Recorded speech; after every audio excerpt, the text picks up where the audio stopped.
உன்னதரின் உன்னதமான ஜெபம். இது இயேசு கிறிஸ்துவுக்குள் பிரியமான என் சகோதர சகோதரிகளே, இந்த நிமிட நட்சத்திரக்கு இயேசுவின் நாமத்தில் நான் உங்களை அன்போடு அழைக்கிறேன். உன்னதரின் உன்னதமான ஜெபம். சீடர்களுக்கு இயேசு கிறிஸ்து இந்த ஜெபத்தை கற்றுக் கொடுத்தார். உலகத்திலே எவ்வளவு வேணாலும் ஜெபிக்கலாம், எப்படி வேணாலும் ஜெபிக்கலாம், தூயாவில் நிரம்பி ஜெபிக்கலாம். பலவிதமான ஜெபங்கள், பலவிதமான பலவிதமான வழிபாடுகள் நிறைந்திருப்பதை பார்க்குறோம். வித்தியாசமான ஜெபங்கள்லாம் இருக்குது. ஆனால் எத்தனை ஜெபம் இருந்தாலும், எத்தனை கோடி ஜெபம் இருந்தாலும், முதன்மையான உன்னதமான உண்மையான கடவுளுக்கு உகந்த ஜெபம் எதுவென்று சொன்னால் இயேசு கிறிஸ்து சீரலுக்கு கற்றுக் கொடுத்த விண்ணக தந்தையே என்னும் ஜெபம். இதுக்கப்புறம் தான் மற்ற ஜெபம் எல்லாம். வானக தந்தையை நோக்கி இப்படி ஜெபிகள். அதில் இருக்க ஒரு சாராம்சம் ஒரு நான்கை நான் சொல்கிறேன் பெரியவனே.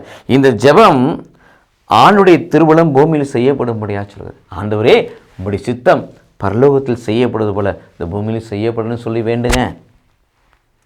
அன்றாட உணவை ஆண்டோட்டு கேளுங்க. உடலுக்குரிய உணவு மட்டுமல்ல, மத்தேயு நற்செய்தி 4ஆம் அதிகாரம் 4 வாசிப்பது போல ஆவிக்குரிய உணவு அவனுடைய வார்த்தையும் கேளுங்க. அது நம்முடைய அன்றாட உணவாக இருக்கிறது.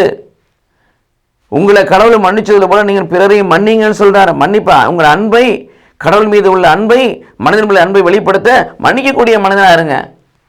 எல்லாவற்றும் மேலாக தீமையிலிருந்து தீயவனிலிருந்து காத்துக்கொள்ள ஆண்டவர் செபிங்கன்னு சொல்லுகிறார். இது இயேசு கிறிஸ்துவுக்குள் பிரியமாக பலவிதமான காரியங்களை ஜெபத்தில் சொல்லப்பட்ட முக்கியமானது ஆணுடைய சித்தம் நிறைவேற்றப்பட வேண்டும்.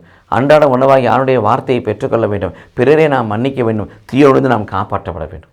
இந்த வாழ்வு நமக்குள்ளே இருக்கும் என்று சொன்னால் இந்த பூமியை நாம் ஆத்மா வாழ்ந்திருப்பது போல எல்லா வகையும் வாழ்ந்து சுகமாக இருந்து கடவுளுக்கு சாட்சியாய் மாற முடியும். கடவுள் நம்மை ஆசீர்வதிப்பாராக. ஆமென்.